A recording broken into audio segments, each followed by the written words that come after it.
Hello दोस्तों, स्वागत है आप लोग को अपने YouTube channel Balram IAS academy में। और दोस्तों, मैं बलराम कुमार आप लोग का स्वागत करता हूं। जैसा कि आपको पता है कि अभी हमारा बिहार स्पेशल का सेशन चल रहा है और बिहार स्पेशल के सेशन में हम लोग ने क्या किए थे कि 3 वीडियो को देखे थे। 3 पार्ट हम लोग अपलोड कर चुके हैं और एक पार्ट में था दोस्तों क्या, बिहार के परिचय, बिहार के बारे में कि बिहार स्पेशल को अगर मुझे पढ़ना है तो कौन कौन से टॉपिक को पढ़े ताकि कम समय में बिहार के ऊपर एक बड़ी पकड़ बन सके। और उसके बाद का टॉपिक था दोस्तों कि बिहार का इतिहास, बिहार के इतिहास के बारे में भी हम लोग जान चुके और आपको बताए थे कि बिहार के स्पेशल अगर आप पढ़ना चाहते हैं और बिहार स्पेशल में बिहार के इतिहास को पढ़ेंगे तो आपको कम से कम बिहार के इतिहास एक बहुत बड़ा टॉपिक है जिसके ऊपर कम से कम 5 से 6 वीडियो तो ज़रूर बनना चाहिए और बनेगा। 5 से 6 से ज़्यादा हो सकता है लेकिन कम नहीं, कम से कम 5 से 6 वीडियो बिहार के इतिहास में बनेगा। तो बिहार के इतिहास से जुड़े मैंने एक वीडियो अपलोड कर दिए, ये हमारा सेकेंड वीडियो होगा। अगर बिहार स्पेशल की नज़रिए से देखें तो बिहार स्पेशल का ये हमारा चौथा वीडियो है। 3 वीडियो बिहार स्पेशल में हमने अपलोड कर दिए हैं। तो वो वीडियो आखिर मिलेगा कहाँ? तो मेरे चैनल को सबसे पहले तो आप सब्सक्राइब करेंगे और मेरे चैनल के प्लेलिस्ट में जाइए, वहाँ से आपको उन सारे वीडियो आसानी पूर्वक मिल जाएगा। तो दोस्तों, आज का हमारा टॉपिक है बिहार के इतिहास से ही है और बिहार के इतिहास में इससे पहले हमने देखा था प्राचीन बिहार का इतिहास। आज हम लोग देखेंगे 6ठी शताब्दी ईस्वी पूर्व का बिहार कि आखिर 6ठी शताब्दी ईस्वी पूर्व में बिहार कैसे था और बिहार में कौन कौन सी घटनाएं घटित हुई, कौन कौन से राजवंशों का निर्माण हुआ, इन सारी चीज़ों के बारे में आज के वीडियो में हम लोग जानेंगे। तो चलिए शुरू करते हैं। जैसे 6ठी शताब्दी ईस्वी पूर्व का बिहार, भारत में ऐसा माना जाता है कि भारत में एक संगठित और एक बहुत बड़े विशाल यानी एक विशाल और संगठित राज्यों का गठन 6ठी ईस्वी पूर्व से पहले ही माना जाता है। यानी 6ठी ईस्वी पूर्व को ही पूर्व से ही माना जाता है ऐसा कि भारत में इस समय विशाल और एक संगठित राज्यों का उदय हुआ था। कब हुआ था? भारत में विशाल और संगठित राज्यों का उदय कब से माना जाता? तो 6ठी ईस्वी पूर्व में, यानी 6ठी शताब्दी ईस्वी पूर्व से माना जाता है। चलिए, इस समय भारत में कुल 16 महाजनपद हुआ करते थे और 10 गणराज्य हुआ करते थे। यानी 6ठी ईस्वी पूर्व में, 6ठी शताब्दी ईस्वी पूर्व में भारत में कुल 16 महाजनपद हुआ करते थे और 10 गणराज्य। इन 16 महाजनपद में से 3 जो महाजनपद था, 3 महाजनपद वो कौन कौन? एक था बज्जी संघ और दूसरा मगध और तीसरा अंग। ये 3 सबसे शक्तिशाली महाजनपद बिहार का ही था, बिहार में ही स्थित था। कहाँ था दोस्तों? बिहार में ही स्थित था। कौन कौन? बज्जी संघ, मगध और अंग। ये 3 महाजनपद जो काफ़ी शक्तिशाली था। ये टोटल महाजनपद 16 था। 16 महाजनपद में से 3 महाजनपद बिहार में ही था। कौन कौन? बज्जी संघ, मगध और अंग। ये 3 महाजनपद था। चलिए, उसके बाद हम जानते हैं कुछ राजवंशों के बारे में। जैसे विदेह। विदेह क्या है दोस्तों? विदेह एक राजवंश था। क्या था? विदेह एक राजवंश था, यानी कि पहले ये राज था, इस पे किसी राजा का शासन चलता था, तो इसीलिए इसको राजवंश के नाम से जाना जाता है। तो विदेह राजवंश सबसे पहले, सर्वप्रथम चर्चा विदेह राजवंश का सबसे पहले चर्चा यजुर्वेद में मिलता है और उसमें यह बताया गया कि यजुर्वेद का स्थापना सूर्यवंशी इक्ष्वाकु का पुत्र था नेमि विदेह। इसने अपने नाम पे ही विदेह राजवंश का स्थापना किया था। तो क्वेश्चन आ सकता है कि विदेह राजवंश का स्थापना किसने किया? तो सूर्यवंशी इक्ष्वाकु पुत्र विदेह ने विदेह राजवंश का स्थापना किया था। और ये इक्ष्वाकु एक अयोध्या में जगह है। और अयोध्या कहाँ पड़ता है दोस्तों? तो अयोध्या पड़ता है आपका उत्तर प्रदेश में। ठीक है, चलिए, अब ये विदेह राजवंश का एक अन्य राजा था जिसका नाम था मिथिजनक। विदेह राजवंश का एक अन्य जनक जिसका नाम था मिथिजनक। मिथिजनक ने क्या किया कि इस राज का नाम दे दिया मिथिला राज, यानी इसने मिथिला राज की स्थापना किया। उसके बाद विदेह राजवंश का 25वें राजा, विदेह जो राजवंश था उसका 25वें राजा राजा जनक थे। और राजा जनक का जो पूरा नाम है, जो रामायण में वर्णित है, राजा जनक का पूरा नाम था दोस्तों शीरध्वज जनक। क्या, शीर्ध्वज, शीर्ध्वज जनक। और जनक जी का पुत्री का नाम था माता सीता, जिसको हमने रामायण में देखे। और जनक का पुत्री का नाम था सीता, और सीता का विवाह हुआ था राम से। और राम कौन थे, तो कौशल नरेश दशरथ के पुत्र थे राम। ठीक है, तो ये चीज़ें आप लोग जानेंगे। ये कहाँ पे हो रहा था, विदेह में। उसके बाद विदेह राजवंश का अंतिम जो राजा था उसका नाम था करल जनक। और वर्तमान में क्या हुआ कि अंतिम जो राजा था करल जनक, इसके बाद क्या हुआ कि एक मगध का राजा था जिसका नाम था महापद्मनंद। महापद्मनंद एक मगध का राजा था। इसने क्या किया कि ये जो विदेह था, विदेह को अपने राज्यों में सम्मिलित कर लिया और वर्तमान में इसका नाम मिथिलांचल रखा गया। तो ये था दोस्तों विदेह राजवंश का पूरे स्टोरी। हमने क्या देखा अभी तक कि 6ठी शताब्दी ईस्वी पूर्व के बिहार में क्या देखे कि भारत में लगभग 600 ईस्वी पूर्व से ही संगठित और विशाल राज्यों का उदय को माना जाता है। और इस समय भारत में कुल 16 महाजनपद हुआ करता था और 10 गणराज्य हुआ करता था। इन 16 महाजनपदों में से 3 सबसे शक्तिशाली महाजनपद बज्जी संघ, मगध और अंग, ये तीनों बिहार का ही था, बिहार में ही स्थित था। उसके बाद हमने देखा विदेह राजवंश। विदेह राजवंश का चर्चा सबसे पहले यजुर्वेद में किया गया था। और इसकी स्थापना की बात करें तो इसकी स्थापना सूर्यवंशी इक्ष्वाकु का पुत्र था निमि विदेह। निमि विदेह ने अपने नाम पे ही विदेह राजवंश का स्थापना किया। इसका एक अन्य राजा भी था जिसका नाम था मेथी जनक। मेथी जनक ने इस राज का नाम मिथिला राज की दे दिया। यानी मिथि जनक ने क्या किया, विदेह राजवंश को नाम दिया मिथिला राज के नाम से उसको प्रसिद्ध किया। इसके 25वें राजा थे शीर्ध्वज जनक। जनक जी का पूरा नाम है शीर्ध्वज, जिनकी पुत्री सीता थी। और सीता जनक की पुत्री थी और सीता का विवाह हुआ था राम से। और राम कौन थे, तो कौशल नरेश, अयोध्या पुत्र कौशल नरेश दशरथ का पुत्र थे राम। उसके बाद ये जो विदेह है, विदेह का अंतिम राजा था करल जनक। कौन, विदेह का 25वें राजा जनक, शीर्ध्वज जनक, और अंतिम राजा करल जनक। जबकि क्या हुआ कि एक मगध का, इसके बाद क्या हुआ कि करल जनक के बाद ये विदेह को क्या किया कि एक मगध का राजा था जिसका नाम था, क्या नाम था, महापद्मनंद राजा नाम के राजा थे। इसने क्या किया कि विदेह को अपने राज्यों में सम्मिलित करके इसका वर्तमान नाम मिथिलांचल रखा गया। तो ये रहा बिहार के 6ठी शताब्दी ईस्वी पूर्व के बिहार। ठीक है, अब इसके बाद हम कुछ और चीज़ों को जानते हैं। पहले इसको आप नोट करेंगे और कॉपी में नोट करके इसको क्या करें, जिस तरीके से हम डायग्राम बनाकर किए हैं उसी तरीके से आप मेन बस पॉइंट को लिखेंगे। जब पॉइंट पता रहेगा तो आप इसके बारे में जब स्टोरी जान लिए हैं तो आप मेंस में अगर इससे जुड़े प्रश्न आए तो इसको आप थ्योरी बनाकर लिख सकते हैं पॉइंट से। तो कॉपी में नोट्स बनाए तो पूरे प्रैक्टिकल लाइन बाय लाइन लिख कर नहीं, बल्कि उसको पॉइंट वाइज लिखे ताकि आपको ज़्यादा माइंड उस पर जा सके और कम से कम समय में उसको हम रिवाइज कर सकें। अब ऐसा नहीं है कि एक पॉइंट के बारे में हमने 10 लाइन बताएं तो आप भी कॉपी में नोट्स बनाएं तो एक पॉइंट पे 10 लाइन लिखें और फिर उसको 10 लाइन का रिवाइज करें। ऐसा करने से आपका समय भी बर्बाद होगा और वो याद नहीं रहेगा। कोई एक चीज़ नहीं पढ़ना, बहुत चीज़ पढ़ना। यहाँ पे टॉपिक बहुत ज़्यादा है तो कुछ ऐसा पॉइंट बनाइए कि आपको कम से कम समय में उस पॉइंट से जुड़े आपको जानकारी विस्तार पूर्वक में मिल सके और अच्छे तरीके से मिल सके और वो ज़्यादा दिनों तक रह सके आपके दिमाग में। तो चलिए इसको आप नोट करें, फिर हम लोग आगे कुछ चीज़ों को देखते हैं।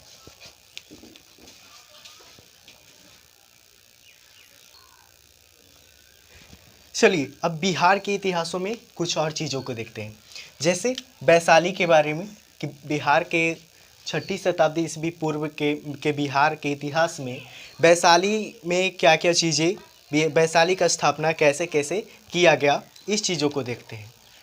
जैसे ऐसा माना जाता कि वैशाली में सबसे पहले शासन वैशालिक राजवंश का था। ठीक है, वैशाली में क्या था कि सबसे पहले शासन वैशालिक राजवंश का था। वैशालिक राजवंश का स्थापना मनु के पुत्र नमोदिष्ट ने किया था। वैशालिक राजवंश था। एक वैशालिक क्या था दोस्तों, एक राजवंश था। इसका स्थापना मनु के पुत्र नमोदिष्ट। क्वेश्चन आ सकता है कि मनु किसका पुत्र था, नमोदिष्ट, या मनु के पिता का क्या नाम था, नमोदिष्ट। ठीक है, और ये मनु क्या किया था, वैशालिक राजवंश के स्थापना किया था। इस समय कुल राजाओं की संख्या, ये जो वैशालिक राजवंश था इसमें कुल राजाओं की संख्या 33 था। वैशालिक राजवंश में कुल कितने राजा हुआ करता था, तो 33 राजा हुआ करता था, 33।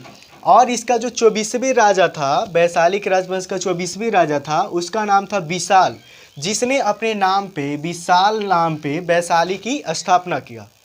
तो वैशाली का स्थापना कैसे किया गया कि वैशालिक जो क्षेत्र था, इस क्षेत्र में सबसे पहले वैशालिक राजवंश की शासन चलता था। उसके बाद वैशालिक राजवंश की स्थापना किया था मनु के पुत्र नमोदिष्ट। मनु के पुत्र का नाम था क्या, नमोदिष्ट था। सॉरी, इसके पहले कुछ हम गलत बोलती है कि मनु के पुत्र था नमोदिष्ट। नमोदिष्ट के पुत्र नहीं था मनु, बल्कि मनु के पुत्र था नमोदिष्ट। ठीक है, तो ये चीज़ों को जानना है कि वैशालिक राजवंश का स्थापना कौन किया, तो मनु का बेटा का नाम था नमोदिष्ट, इसने वैशालिक राजवंश की स्थापना किया था। वैशालिक राजवंश में कुल राजाओं की संख्या था 33। इसका जो 24वें राजा था उसका नाम था विशाल, और विशाल के ही राजा विशाल के नाम पे ही वैशाली का नाम वैशाली पड़ा। ठीक है, चलिए अब इसके राजवंशों के विषय में जानकारी किस पुराणों में मिलता है। वैशालिक जो राजवंश था, इस राजवंश के बारे में जानकारी कौन कौन से पुराणों में मिलता है, तो विष्णु पुराण में मिलता है, गरुड़ पुराण में मिलता है, और वायु पुराण में तथा भागवत पुराण में। यानी 4 पुराणों में वैशालिक राजवंश से जुड़ी जानकारी मिलती है। जो 4 पुराणों का नाम है विष्णु पुराण, गरुड़ पुराण, वायु पुराण और भागवत पुराण में। ठीक है, अब इसका जो अंतिम राजा था, वैशालिक राजवंश का जो अंतिम राजा था वो सुमति एवं प्रगति। कौन था, सुमति और प्रगति जो था वैशालिक राजवंश का अंतिम राजा था। अब कुछ नोट की बातें ये है दोस्तों कि लिच्छवियों ने बुद्ध के निवास के लिए, लिच्छवी कोई जाति हुआ करता था, तो लिच्छवियों ने क्या किया था कि बुद्ध के निवास के लिए महावन में, कहाँ पे, महावन में कट्टागार साल का निर्माण करवाया था। कहाँ करवाया था, महावन में। कौन किया था, लिच्छवियों ने। किसके लिए, बुद्ध के निवास के लिए, यानी गौतम बुद्ध के निवास के लिए कट्टागार साल का निर्माण करवाया था। और जहाँ से क्या करते थे, भगवान बुद्ध उपदेश दिया करते थे, अपने छात्रों को उपदेश दिया करते थे। चलिए, ये तो हो गया। एक और नोट की बात है, जैसे 6ठी शताब्दी ईस्वी पूर्व में वैशाली सबसे बड़ा शक्तिशाली गणराज हुआ करता था। 6ठी शताब्दी ईस्वी पूर्व में क्या था, वैशाली एक सबसे बड़ा शक्तिशाली गणराज था। इसकी पहचान वर्तमान में बसाठ, जो कि मुजफ्फरपुर ज़िले में एक जगह है बसाठ, वहाँ से किया जाता है वर्तमान में। तो ये है वैशाली के बारे में कुछ चीज़ें। चलिए इसको हम विस्तार पूर्वक समझते हैं कैसे। जैसे हमने बताया था कि वैशाली का स्थापना को लेकर, तो वैशाली की स्थापना कैसे हुआ, तो सबसे पहले तो जानेंगे कि वैशालिक जो था, यहाँ पे वैशाली जो क्षेत्र था, इस क्षेत्र में सबसे पहले शासन वैशालिक नाम के राजवंश करते थे। वैशालिक राजवंश का वहाँ पे शासन चलता था। और इस वैशालिक राजवंश का स्थापना कौन किया था, तो वैशालिक राजवंश का स्थापना किया था मनु के पुत्र नमोदिष्ट ने। और इस समय वैशाली के राजवंश का जो कुल राजाओं की संख्या थी वो 33 राजाएं था। वैशालिक राजवंश में कुल कितने राजा था, 33 राजा थे। उसमें 24वें राजा का नाम था, वैशालिक राजवंश के 24वें राजा का नाम था विशाल। विशाल के ही नाम पे वैशाली का नाम वैशाली पड़ा। उसके बाद हमने देखे थे कि राजवंशों के विषय में जानकारी, वैशालिक राजवंशों के बारे में भी जानकारी कौन कौन से पुराणों में मिलता है, तो 4 पुराण में। कौन कौन, विष्णु पुराण, गरुड़ पुराण और वायु पुराण और भागवत पुराण में मिलता है। उसके बाद देखे थे कि वैशालिक राजवंश का अंतिम राजा कौन था, तो सुमति और प्रगति, ये 2 जो था वो वैशालिक राजवंश का अंतिम राजा था। उसके बाद नोट की बातों में बताए थे कि लिच्छवियों ने भगवान बुद्ध के निवास के लिए एक महावन में कट्टागार साल का निर्माण करवाया था, जहां से भगवान बुद्ध यानी गौतम बुद्ध बैठकर उपदेश दिया करते थे। एक और नोट की बात में हमने ये बताया था कि 6ठी शताब्दी ईस्वी पूर्व में जो वैशाली था सबसे शक्तिशाली गणराज्य हुआ करता था। लेकिन इसकी पहचान अब किया जाए तो इसकी पहचान करना है कि कितना शक्तिशाली है, तो इसकी पहचान अब वर्तमान में बसाड़ जो कि मुजफ्फरपुर जिले का एक क्षेत्र है वहाँ से किया जा सकता है। तो ये वैशाली के बारे में कुछ विशेष जानकारी और बेहद इंपॉर्टेंट जानकारी। यहाँ से एक एक पॉइंट से प्रश्न बन जाते हैं। आप एक बहुत बड़े मंजिल की ओर चले हैं तो आपको एक एक पॉइंट को माइंड में सेटअप करना होगा। अब ये नहीं कि पूरा थ्योरी हम कॉपी में लिखेंगे, पूरा थ्योरी कॉपी में लिखना संभव नहीं है। असंभव है तो उसमें आपका ज़्यादा समय भी बर्बाद होगा, लेकिन मुझे नहीं लगता कि आप कवर कर पाएंगे, क्योंकि आपको जब नोट्स बनाते तो नोट्स को रिवाइज करना ज़रूरी होता है, और नोट्स बनाने के बाद रिवाइज करने का मतलब है कि आपको बिल्कुल कम समय लगना चाहिए। लेकिन जब आप प्रैक्टिकल विस्तार पूर्वक लिखेंगे नोट्स बनाने में लाइन बाय लाइन, ये हेड राइटिंग जैसा, तो वैसे में आपको रिवाइज करने में काफ़ी समय लगेगा और आपका माइंड भी भटकेगा, आपके माइंड में सारे पॉइंट नहीं जा पाएंगे। लेकिन आप कॉपी में नोट्स बनाते तो पॉइंट वाइज बस पॉइंट को लिखें, मेन जो पॉइंट है उसको लिख लें। मैं बोर्ड पे लिखकर इसीलिए पढ़ाता हूँ, टोटल चीज़ बोर्ड पे इसीलिए लिखता हूँ कि आप लोग भी अपने कॉपी में सेम टू सेम कोई छेड़छाड़ नहीं करना। जैसे जैसे पॉइंट दिए हैं, जैसे जैसे शीर्षक दिए हैं, वैसे वैसे आपको कॉपी में लिखना। उसके बाद नोट है तो नोट लिखेंगे कॉपी में, ठीक है। और इन सारे पॉइंटों के बारे में स्टोरी जाने, स्टोरी जो बोलते हैं वो स्टोरी जैसा एक समझे। राजा महाराजाओं का कहानी ही तो है, इसी को तो समझना है। तो चलिए कुछ और चीज़ों को जानते हैं आगे।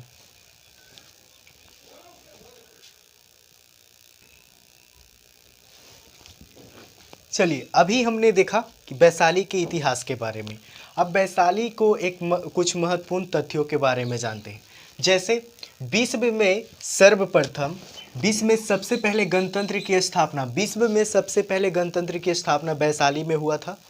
और कब हुआ था? 750 ईस्वी पूर्व में हुआ था।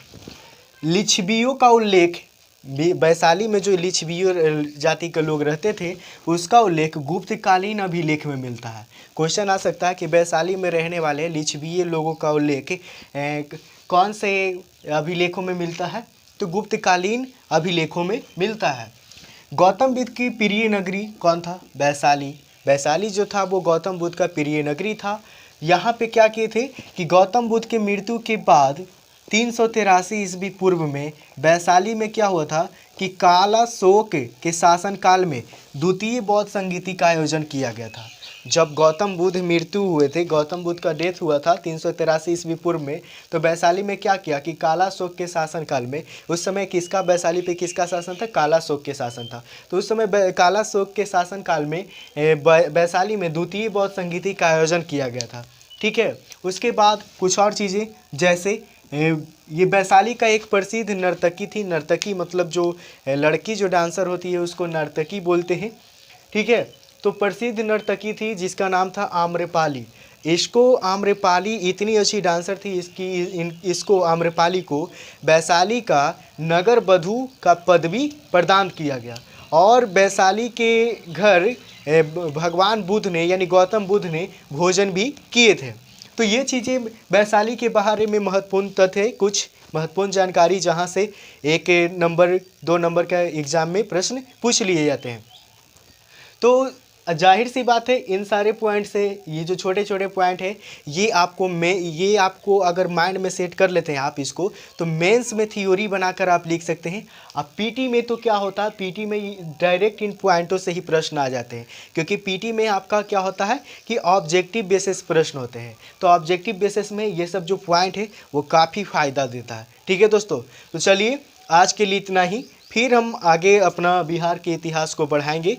तब तक के लिए आप लोग क्या करें, इसको घर पे बैठकर रिवाइज करेंगे और आगे की जो क्लास है हमारा उसका इंतज़ार करें, और घर पे बैठकर खूब इसको रिवाइज करेंगे, कॉपी में अच्छे से नोट्स बनाएंगे। और दोस्तों एक बात और, मैं इतने मेहनत से वीडियो बनाता हूँ, तो आपको अगर मेरे वीडियो से फ़ायदा होता है तो आप मेरे चैनल को सब्सक्राइब करेंगे, और जो नए बच्चे हैं उनको भी बताएं कि इस चैनल पे बीपीएससी का स्पेशलिस्ट अभी तैयारी करवाया जा रहा है, जो कि बिहार स्पेशल का, ठीक है। तो चलिए मिलते हैं फिर, तब तक के लिए आप लोग का नमस्कार, जय हिंद, धन्यवाद।